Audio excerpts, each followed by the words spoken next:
അപകീർത്തിപരമായ cyber പ്രചാരണങ്ങൾക്കെതിരെ നിയമ നടപടിക്ക് ഏഷ്യാനെറ്റ് ഒരുങ്ങുകയാണ്.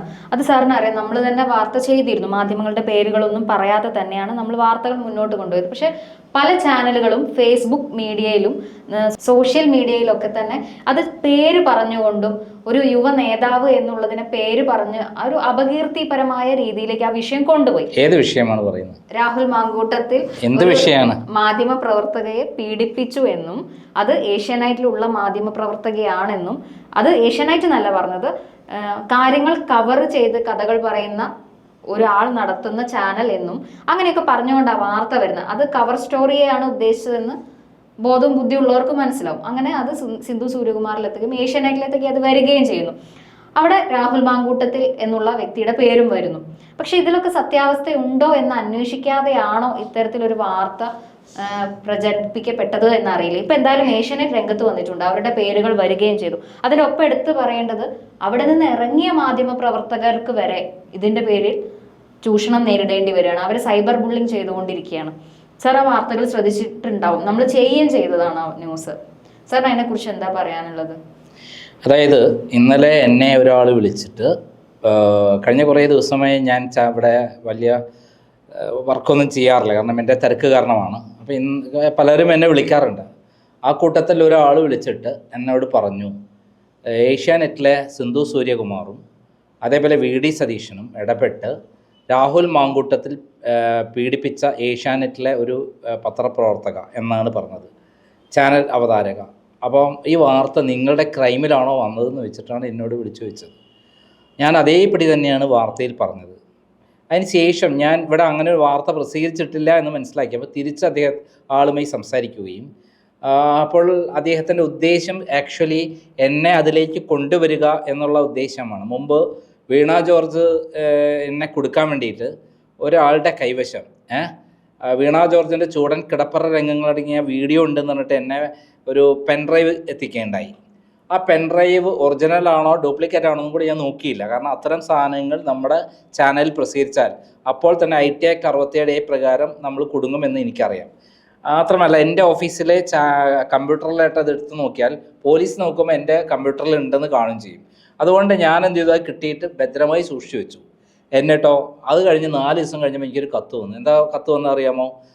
നിങ്ങളുടെ കൈവശം വീണ ജോർജിൻ്റെ ചൂടൻ കിടപ്പറ അടങ്ങിയ വീഡിയോ ഉണ്ടല്ലോ, എത്ര പൈസ വേണമെങ്കിൽ തരാം, ഞാൻ വീണ ജോർജിൻ്റെ വീടിൻ്റെ അടുത്തുള്ള ശത്രുവാണ്.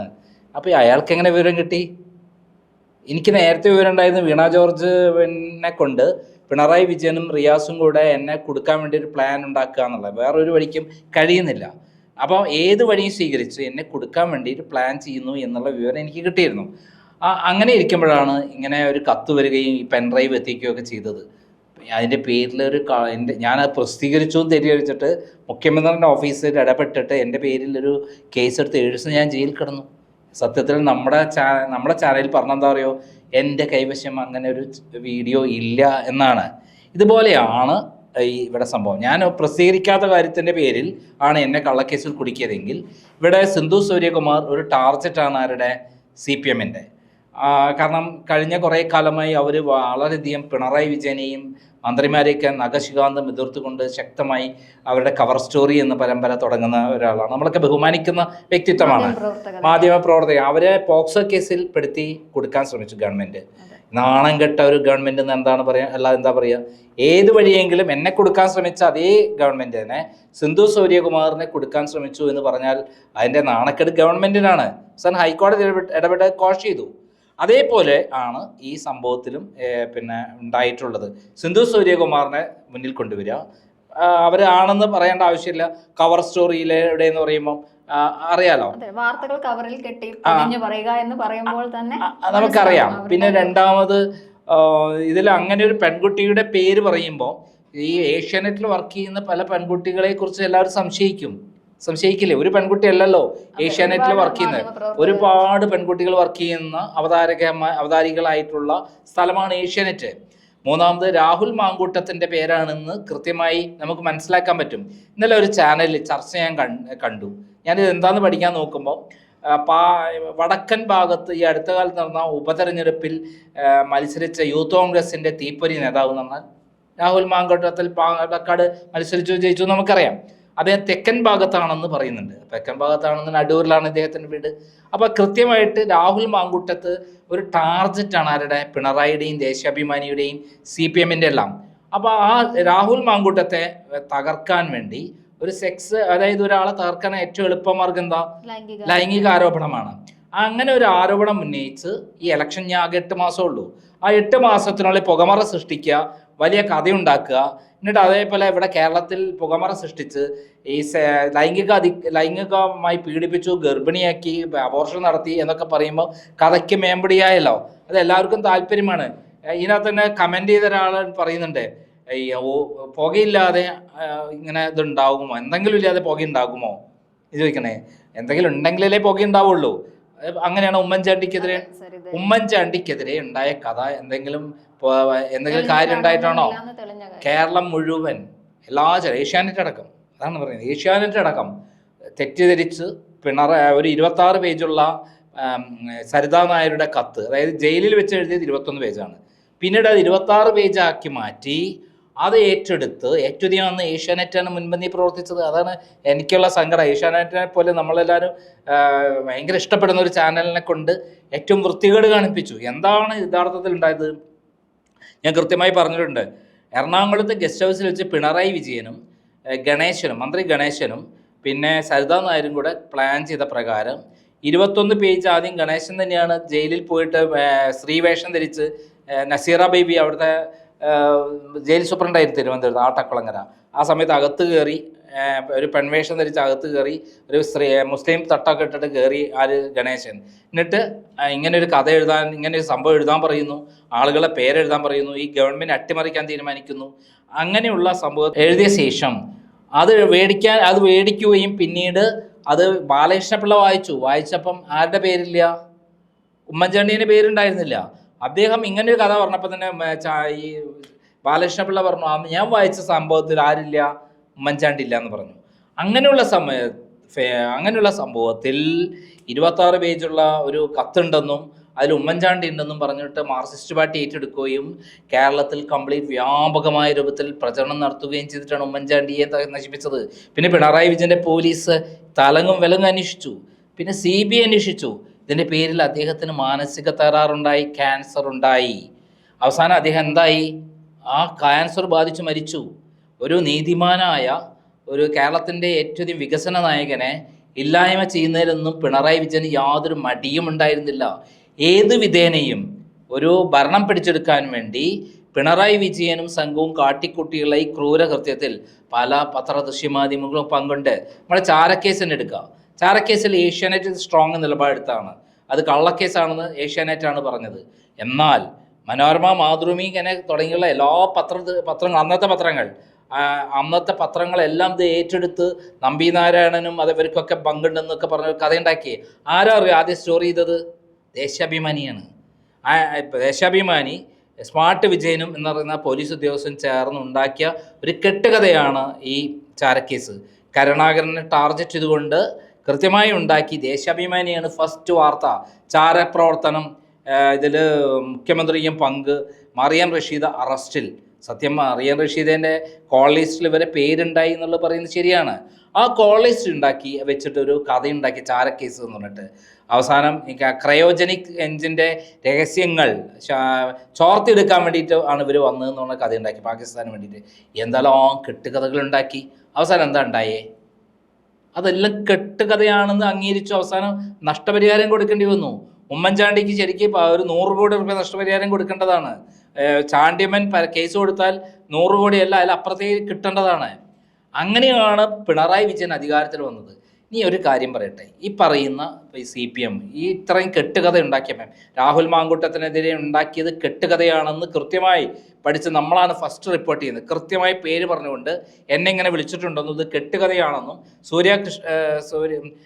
സിന്ധു സൂര്യകുമാറിനെയും അതേപോലെ നമ്മുടെ ഏഷ്യാനെറ്റിനെയും അതേപോലെ രാഹുൽ മാങ്കൂട്ടത്തിനെയും നശിപ്പിക്കാൻ വേണ്ടി പ്ലാൻഡായിട്ട് ഉണ്ടാക്കിയതാണ്.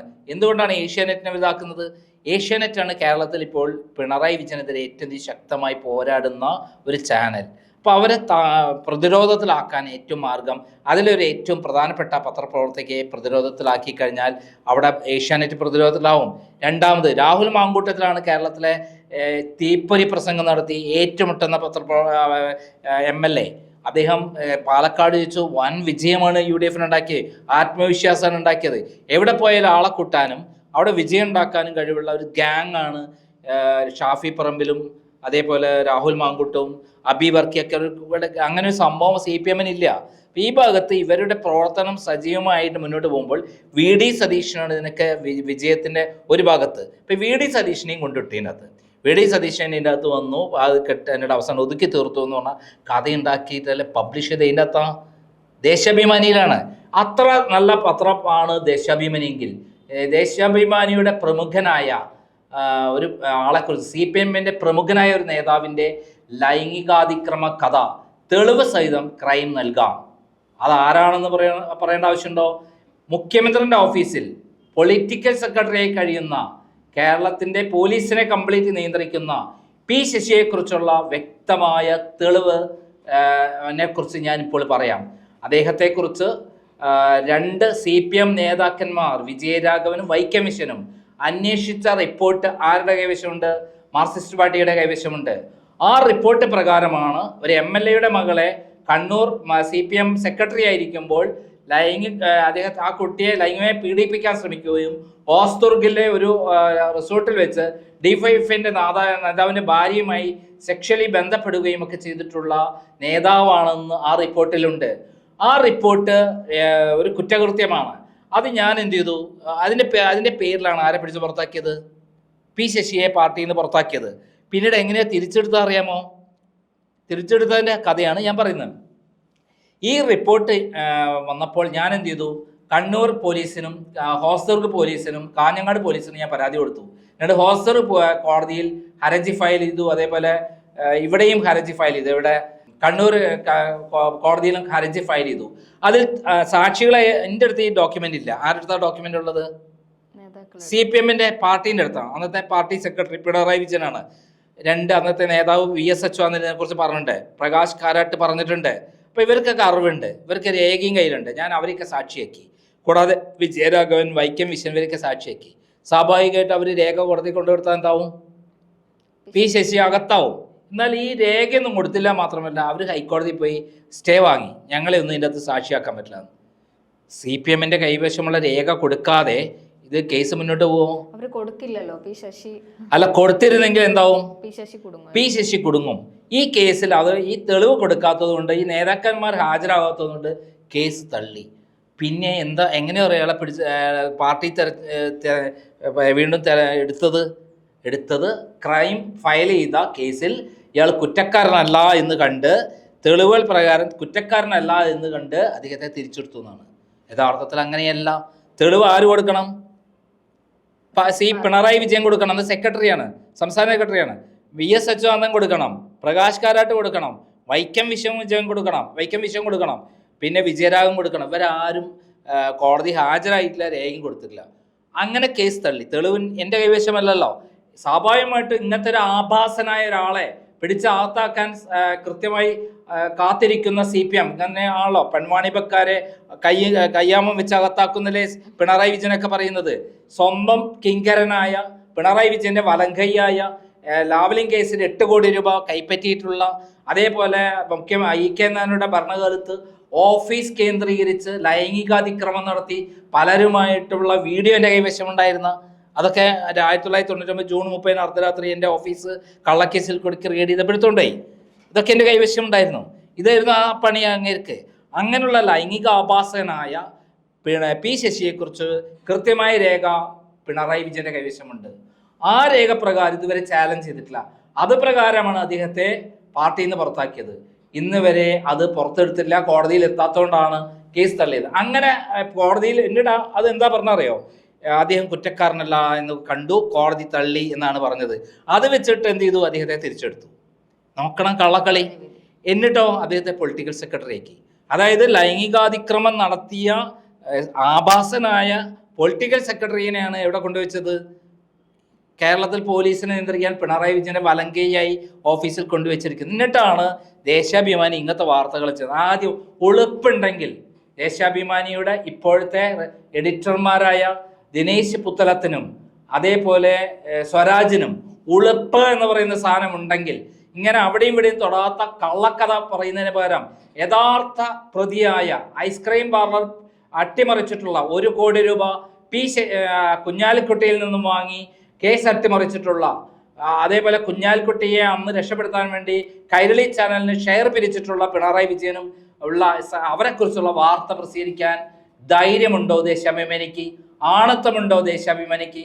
സ്വരാജിനെ പോലെ എപ്പോഴും ലോകത്തിൻ്റെ എന്താ പറയേണ്ടത് നവോത്ഥാനത്തെ പറ്റി പറയുന്ന, സ്ത്രീകളെ സുരക്ഷയെ പറ്റി പറയുന്ന ഈ നാണം കെട്ടവരാണ് ദേശാഭിമാനിയുടെ റെസിഡന്റ് എഡിറ്ററായി പ്രവർത്തിക്കുന്നത്. പുത്തലത്ത് ദിനേശൻ ആരാ അറിയോ? നമ്മുടെ ഇവരുണ്ടല്ലോ, സ്വപ്ന സുരേഷ് അറസ്റ്റ് ചെയ്തു. ആര്? എൻഫോഴ്സ്മെന്റ് കസ്റ്റഡിയിലായിരുന്നു. ആ സമയത്ത് അവർ എല്ലാ കാര്യങ്ങളും തുറന്നു പറയുന്ന ഒരു അവസ്ഥയിൽ അവരെ സെക്യൂരിറ്റി കൊടുക്കുന്ന കേരള പോലീസാണ്. ഈ കേരള പോലീസിന് ഒരു കുറിപ്പ് തയ്യാറായി കൊടുത്തു. പിന്നെ പിണറായി വിജയനെ പറ്റി പറയാൻ വേണ്ടി നിർബന്ധപൂർവമോ ആര് പറയുന്നു? ED പറയുകയാണെന്ന് പറഞ്ഞിട്ട് ഒരു കഥ, ഒരു സ്ക്രിപ്റ്റ് തയ്യാറാക്കി പിണറായി വിജയനെ പറ്റി ഞാൻ ഒന്നുമേ പറഞ്ഞിട്ടില്ല, പിണറായി വിജയൻ ശുദ്ധനാണ്, ഒരു തട്ടിപ്പും നടത്തിയില്ല, സ്വർണ്ണക്കടത്ത് നടത്തിയില്ല, ഡോളർ കടത്ത് നടത്തിയില്ല, ഇതെല്ലാം കെട്ടുകഥയാണെന്ന് പറഞ്ഞിട്ട് എന്നെ നിർബന്ധിക്കുകയാണ് അദ്ദേഹത്തിനെതിരെ തെളിവ് കൊടുക്കാനെന്നൊക്കെ പറഞ്ഞിട്ടൊരു അവരെ നിർബന്ധിച്ച് അവരെ കസ്റ്റഡിയിലുള്ള സമയത്ത് പേടിപ്പിച്ച് എന്നെ സ്വപ്നയെ രക്ഷപ്പെടുത്താൻ പറഞ്ഞിട്ട് ഇത് ഒരു മൊബൈൽ സംഭാഷണം പിടിപ്പിച്ചു. എന്നിട്ട് അത് സ്പ്രെഡ് ചെയ്തു ഇലക്ഷൻ സമയത്ത്. അതിൻ്റെ ബ്രെയിൻ എന്ന് പറയുന്നത് പുത്തലത്ത് ദിനേശ്, അന്ന് പൊളിറ്റിക്കൽ സെക്രട്ടറി ആയിരുന്നു. ഇവരാണ് ദേശാഭിമാനിയുടെ എഡിറ്റേഴ്സ്. പിന്നെ എങ്ങനെയാണ് ഇവർ ഇതുപോലെയുള്ള കള്ളക്കഥ സൃഷ്ടിക്കാതിരിക്കുക? അവർക്ക് അടുത്ത ഇലക്ഷനിൽ, ഈ വരാൻ പോണ നിയമസഭാ ഇലക്ഷനിൽ അട്ടിമറി വിജയം നേടാൻ വേണ്ടി ഉമ്മൻചാണ്ടിയെ 2014 കുറിശിച്ച പോലെ പുതിയ കഥകളുമായി രംഗപ്രവേശം ചെയ്തിരിക്കുകയാണ്. അല്ലാതെ വേറെ ഒന്നുമില്ല. VD സതീഷിനെ തകർക്കണം, സിന്ധു സൂര്യകുമാറിനെ തകർക്കണം, ഏഷ്യാനെറ്റിനെ തകർക്കണം, അതോടൊപ്പം രാഹുൽ മാങ്കൂട്ടത്തിനെയും തകർക്കാൻ വേണ്ടിയുള്ള ഈ പരിപാടി ഇനി വേവില്ല. ഈ ഇത്തരം കലാപരിപാടികളൊന്നും പഴയ പോലെ ഏൽക്കാൻ പോവില്ല. പാണ്ഡൻ നായയുടെ ശൗര്യം പണ്ടേ പോലെ വലിക്കില്ല എന്ന് ദേശാഭിമാനിയുടെ എഡിറ്റർമാരും അതേപോലെ നമ്മുടെ എം വി ഗോവിന്ദനും പിണറായി വിജയനും മനസ്സിലാക്കണം. നിങ്ങളുടെ കാലം കഴിഞ്ഞു. ഇനി വരാൻ പോണത് നല്ല ശക്തരായ ആളുകളുടെ കാലമാണ്. നിങ്ങൾ ഏത് കാലത്ത് അകത്താവുമെന്ന് മാത്രം കാത്തിരുന്നാൽ മതി.